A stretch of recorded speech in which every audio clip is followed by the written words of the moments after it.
اعوذ باللہ من الشیطان الرجیم، بسم اللہ الرحمن الرحیم۔ جی تو ساتھیو، ہمارا سلسلہ آقا کریم صلی اللہ علیہ وآلہ وسلم کی جو ہم سیرت مصطفیٰ صلی اللہ علیہ وآلہ وسلم کے نام سے جو کتاب ماخوذ ہے اس کو ہم لوگ مطالعہ کر رہے ہیں، تو یہ سلسلہ الحمدللہ ہمارا جاری و ساری ہے۔ تو آئیے ہم اب اپنا یہ سلسلہ شروع کرتے ہیں۔ تو آج جس موضوع پہ ہم لوگ پڑھنے جا رہے ہیں اس میں موضوع سب سے پہلا ہے کعبہ کی تعمیر۔ آپ صلی اللہ علیہ وآلہ وسلم کی راست بازی اور امانت و دیانت کی بدولت اللہ عز و جل نے آپ صلی اللہ علیہ وآلہ وسلم کو اس قدر مقبول خلائق بنا دیا اور عقل سلیم اور بے مثال اور دانائی کا ایسا عظیم جوہر عطا فرما دیا کہ کم عمری میں آپ صلی اللہ علیہ وآلہ وسلم نے عرب کے بڑے بڑے سرداروں کے جھگڑوں کا ایسا لاجواب فیصلہ فرما دیا کہ بڑے بڑے دانشوروں اور سرداروں نے اس فیصلے کی عظمت کے آگے سر جھکا دیا اور سب نے بالاتفاق آپ صلی اللہ علیہ وآلہ وسلم کو اپنا حاکم اور سردار عظیم تسلیم کر لیا۔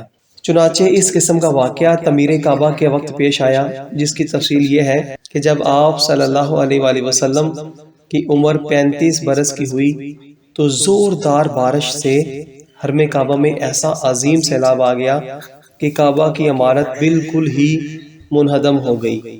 حضرت ابراہیم اور حضرت اسماعیل علیہ السلام کا بنایا ہوا کعبہ بہت پرانا ہو چکا تھا۔ عمالقہ قبیلہ جرہم اور قصہ وغیرہ اپنے اپنے وقتوں میں اس کعبہ کی تعمیر و مرمت کرتے رہتے تھے، مگر چونکہ عمارت نشیب میں تھی اس لیے پہاڑوں سے برساتی پانی کے بہاؤ کا زوردار دھارا وادی مکہ میں ہو کر گزرتا تھا اور اکثر حرم کعبہ میں سیلاب آ جاتا تھا۔ کعبہ کی حفاظت کے بلائی حصے میں قریش نے کئی بند بھی باندھے تھے، مگر وہ بند بار بار ٹوٹ جاتے تھے۔ اس لیے قریش نے یہ طے کیا کہ عمارت کو ڈھا کر پھر سے کعبے کی ایک مضبوط عمارت بنائی جائے جس کا دروازہ بلند ہو اور چھت بھی۔ چنانچہ قریش نے مل جل کر تعمیر کا کام شروع کر دیا۔ اس تعمیر میں نبی کرم صلی اللہ علیہ وآلہ وسلم بھی شریک ہوئے اور سرداران قریش کے دوش بدوش پتھر اٹھا اٹھا کر لاتے رہے۔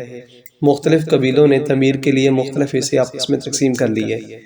جب عمارت حجرہ اسود تک پہنچ گئی تو قبائل میں سخت جھگڑا کھڑا ہو گیا۔ ہر قبیلہ یہی چاہتا تھا کہ ہم ہی حجرہ اسود کو اٹھا کر دیوار میں نصب کریں تاکہ ہمارے قبیلے کے لیے یہ فخر و اعزاز کا باعث بن جائے۔ اس کشمکش میں 4 دن گزر گئے، یہاں تک نوبت پہنچی کہ تلواریں نکل آئیں۔ بنو عبدالدار اور بنو عدی کے قبیلوں نے تو اس پر جان کی بازی لگا دی اور زمانہ جاہلیت کے دستور کے مطابق اپنی قسموں کو مضبوط کرنے کے لیے ایک پیالے میں خون بھر کر اپنی انگلیوں میں اس میں ڈبو کر چاٹ لی، اور 5ویں دن کعبہ میں تمام قبائل عرب جمع ہوئے اور اس جھگڑے کو طے کرنے کے لیے ایک بڑے بوڑھے شخص نے یہ تجویز پیش کی کہ کل جو شخص صبح سویرے سب سے پہلے حرم کعبہ میں داخل ہو اس کا فیصلہ مان لیا جائے، اور جو فیصلہ کر دے سب اس کو تسلیم کر لیں۔ چنانچہ سب نے یہ بات مان لی۔ اللہ تعالیٰ کی شان کے صبح کو جو شخص حرم کعبہ میں داخل ہوا وہ حضور کونین صلی اللہ علیہ وآلہ وسلم ہی تھے۔ آپ کو دیکھتے ہی سب پکار اٹھے، واللہ یہ امین ہے، لہٰذا ہم سب ان کے فیصلے پر راضی ہیں۔ آپ صلی اللہ علیہ وآلہ وسلم نے اس جھگڑے کا اس طرح تصفیہ فرمایا کہ پہلے آپ نے یہ حکم دیا کہ جس قبیلے کے لوگ حجرہ اسود کو اس کے مقام پر رکھنے کے مدعی ہیں ان کا ایک ایک سردار چن لیا جائے۔ چنانچہ ہر قبیلے والوں نے اپنا اپنا سردار چن لیا۔ پھر نبی اکرم صلی اللہ علیہ وآلہ وسلم نے اپنی چادر مبارک کو بچھا کر حجرہ اسود کو اس میں رکھا اور سرداروں کو حکم دیا کہ سب لوگ اس چادر کو تھام لیں اور مقدس پتھر کو اٹھائیں۔ چنانچہ سب سرداروں نے چادر کو اٹھایا اور جب حجرہ اسود اپنے مقام تک پہنچ گیا تو نبی کرم صلی اللہ علیہ وآلہ وسلم نے اپنے متبرک ہاتھوں سے اس مقدس پتھر کو اٹھا کر اس کی جگہ پر رکھ دیا۔ اس طرح ایک ایسی خون ریز لڑائی ٹل گئی جس کے نتیجے میں نامعلوم کتنا خون خرابہ ہوتا۔ خانہ کعبہ کی عمارت بن گئی، لیکن تعمیر کے لیے جو سامان جمع کیا گیا تھا وہ کم پڑ گیا، اس لیے ایک طرف کچھ حصہ باہر چھوڑ کر نئی بنیادیں قائم کر کے چھوٹا سا کعبہ بنا لیا گیا۔ کعبہ معظمہ کا یہی حصہ جس کو قریش نے عمارت سے باہر چھوڑ دیا حتیم کہلاتا ہے، جس میں کعبہ معظمہ کی چھت کا پر نالا گرتا ہے۔ کعبہ کتنی بار تعمیر کیا گیا؟ حضرت علامہ جلال الدین سیوطی رحمۃ اللہ تعالی علیہ نے تاریخ مکہ میں تحریر فرمایا ہے کہ خانہ کعبہ 10 مرتبہ تعمیر کیا گیا۔ سب سے پہلے فرشتوں نے ٹھیک بیت المعمور کے سامنے زمین پر کعبے کو خانہ کعبہ کو بنایا۔ دوسری مرتبہ حضرت آدم علیہ السلام نے اس کی تعمیر فرمائی۔ تیسری مرتبہ اس کے بعد حضرت آدم علیہ السلام کے فرزندوں نے اس کو تیسری مرتبہ حضرت آدم علیہ السلام کے فرزندوں نے اس عمارت کو بنایا۔ چوتھی مرتبہ حضرت ابراہیم خلیل اللہ اور ان کے فرزند ارجمند حضرت اسماعیل علیہ السلام نے اس مقدس گھر کو تعمیر کیا، جس کا تذکرہ قرآن مجید میں ہے۔ قوم عمالقہ کی عمارت 5ویں مرتبہ۔ 6ٹھی مرتبہ اس کے بعد قبیلہ جرہم نے اس کی عمارت تعمیر بنائی۔ 7ویں مرتبہ قریش کے مورث اعلیٰ قصہ بن کلاب کی تعمیر ہوئی۔ 8ویں مرتبہ قریش کی تعمیر، جس میں خود نبی کریم صلی اللہ علیہ وآلہ وسلم نے بھی شرکت فرمائی اور قریش کے ساتھ خود بھی آپ اپنے دوش مبارک پر پتھر اٹھا کر لاتے رہے۔ حضرت عبداللہ بن زبیر رضی اللہ تعالیٰ عنہ نے اپنے دور خلافت میں نبی اکرم صلی اللہ علیہ وآلہ وسلم کے تجویز کردہ نقشے کے مطابق تعمیر کیا۔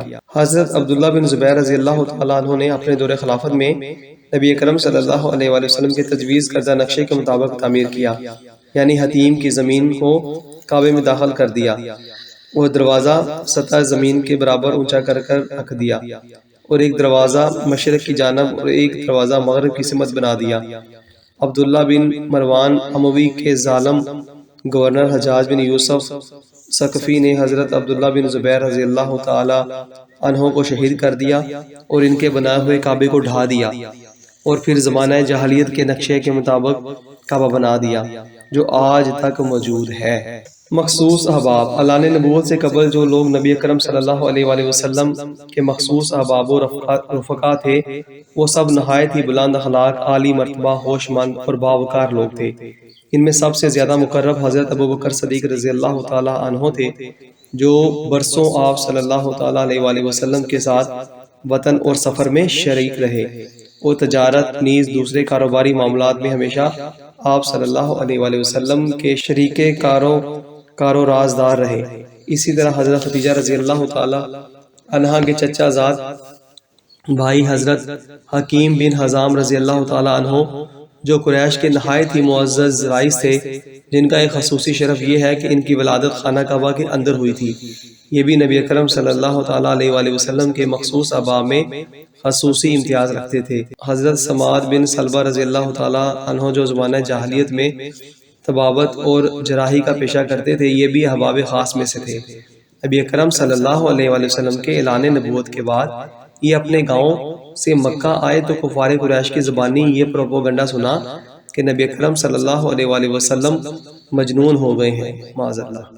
پھر یہ دیکھا کہ نبی اکرم صلی اللہ علیہ وآلہ وسلم راستے میں تشریف لے جا رہے ہیں، اور آپ صلی اللہ تعالی علیہ وآلہ وسلم کے پیچھے لڑکوں کا ایک غول ہے جو شور مچا رہا ہے۔ یہ دیکھ کر حضرت زماد بن سالبہ رضی اللہ تعالیٰ عنہ کو کچھ شبہ ہوا، اور پرانی دوستی کی بنا پر ان کی انتہائی رنج و قلق ہوا۔ چنانچہ یہ نبی اکرم صلی اللہ علیہ وآلہ وسلم کے پاس آئے اور کہنے لگے کہ اے محمد صلی اللہ علیہ وآلہ وسلم، میں طبیب ہوں اور جنون کا علاج کرتا ہوں۔ یہ سن کر نبی اکرم صلی اللہ علیہ وآلہ وسلم نے اللہ تعالیٰ کی حمد و ثنا کے بعد چند جملے ارشاد فرمائے، جن کا حضرت زماد بن سالبہ رضی اللہ تعالیٰ عنہ کے قلب پر اتنا گہرا اثر پڑا کہ وہ فوراً ہی مشرف و اسلام ہو گئے۔ سبحان اللہ۔ حضرت قیس بن صائب مخزومی رضی اللہ تعالیٰ عنہ کے کاروبار میں آپ صلی اللہ علیہ وآلہ وسلم کے شریک کار رہا کرتے تھے، اور نبی اکرم صلی اللہ علیہ وآلہ وسلم کے گہرے دوستوں میں سے تھے۔ کہا کرتے تھے کہ اگر نبی اکرم صلی اللہ علیہ وآلہ وسلم کا معاملہ اپنے تجارتی شرکا کے ساتھ ہمیشہ نہایت ہی صاف ستھرا رہتا تھا اور کبھی بھی کوئی جھگڑا پیش نہیں آتا تھا۔ محدثین عرب سے تعلقات۔ عرب میں اگرچہ ہر طرف شرک پھیل گیا تھا اور گھر گھر میں بت پرستی کا چرچا تھا، مگر اس ماحول میں بھی کچھ ایسے لوگ تھے جو توحید کے پرستار اور شرک و بت پرستی سے بیزار تھے۔ انہی خوش نصیبوں میں زید بن عمرو بن نفیل ہیں۔ یہ علان شرک و بت پرستی سے انکار اور جاہلیت کے مشرکانہ رسموں سے نفرت کا اظہار کرتے تھے۔ یہ حضرت عمر رضی اللہ تعالیٰ عنہ کے چچا زاد بھائی ہیں۔ شرک و بت پرستی کے خلاف اعلان مذمت کی بنا پر ان کا چچا خطاب بن نفیل ان کو بہت ہی زیادہ تکلیفیں دیا کرتا تھا۔ یہاں تک کہ ان کو مکہ سے شہر بدر کر دیا گیا تھا اور ان کو مکہ مکرمہ میں داخل نہیں ہونے دیتے تھے، مگر یہ ہزاروں ایذاؤں اور تکالیف کے باوجود عقیدہ توحید پر پہاڑ کی طرح ڈٹے ہوئے تھے۔ چنانچہ آپ کے دو اشعار بہت مشہور ہیں جن کو یہ مشرکین میلوں اور مجمعوں میں بلند آواز سنایا کرتے تھے، یعنی ترجمہ: کیا میں ایک رب کی اطاعت کروں یا 1000 رب کی، جبکہ لوگوں کے دینی معاملات تقسیم ہو چکے ہیں؟ میں نے تو لات و عزا کو چھوڑ دیا ہے اور ہر بصیرت والا ایسا ہی کرے گا۔ یہ مشرکین کے دین سے متنفر ہو کر دین حق کی تلاش میں ملک شام چلے گئے تھے۔ وہاں ایک یہودی عالم سے ملے، پھر ایک نصرانی پادری سے ملاقات کی، اور جب آپ نے یہودی نصرانی دین کو قبول نہیں کیا تو ان دونوں نے دین حنیف کی طرف آپ کی رہنمائی کی، جو حضرت ابراہیم خلیل اللہ علیہ السلام کا دین تھا۔ ان دونوں نے یہ بھی بتلایا کہ حضرت ابراہیم علیہ السلام نہ یہودی تھے نہ نصرانی، وہ ایک اللہ تعالیٰ کے سوا کسی کی عبادت نہیں کرتے تھے۔ یہ سن کر زید بن عمرو بن نفیل ملک شام سے مکہ واپس آ گئے اور ہاتھ اٹھا اٹھا کر مکہ میں یہ آواز بلند کیا کرتے تھے: اے لوگو، گواہ رہو کہ میں حضرت ابراہیم علیہ السلام کے دین پر ہوں۔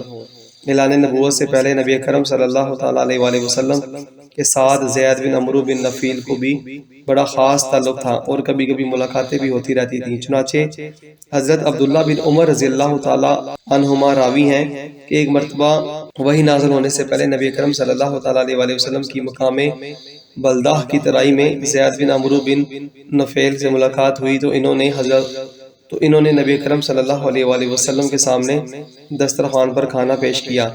جب حضور صلی اللہ تعالیٰ علیہ وآلہ وسلم نے کھانے سے انکار کر دیا تو زید بن عمرو بن نفیل کہنے لگے کہ میں بتوں کے نام پر ذبح کیے ہوئے جانوروں کا گوشت نہیں کھاتا، میں صرف وہی ذبیحہ کھاتا ہوں جو اللہ تعالیٰ کے نام پر ذبح کیا گیا ہو۔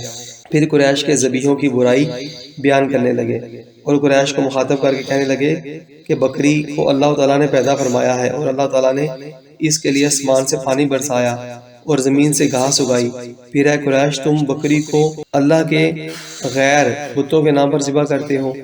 حضرت اسماء بنت ابو بکر صدیق رضی اللہ تعالیٰ عنہ فرماتی ہیں کہ میں نے زید بن عمرو بن نفیل کو دیکھا کہ وہ خانہ کعبہ سے ٹیک لگائے ہوئے کہتے تھے کہ اے جماعت قریش، خدا کی قسم میرے سوا تم میں سے کوئی بھی حضرت ابراہیم علیہ السلام کے دین پر نہیں ہے۔ تو ساتھیو، آج ہم نے الحمدللہ سیرت مصطفیٰ صلی اللہ علیہ وآلہ وسلم کا جو مطالعہ کیا ہے اس کو ہم لوگ آج سماعت کرتے ہیں، اور انشاءاللہ عز و جل کل یہیں سے سلسلہ ہم آگے لے کر کے چلیں گے۔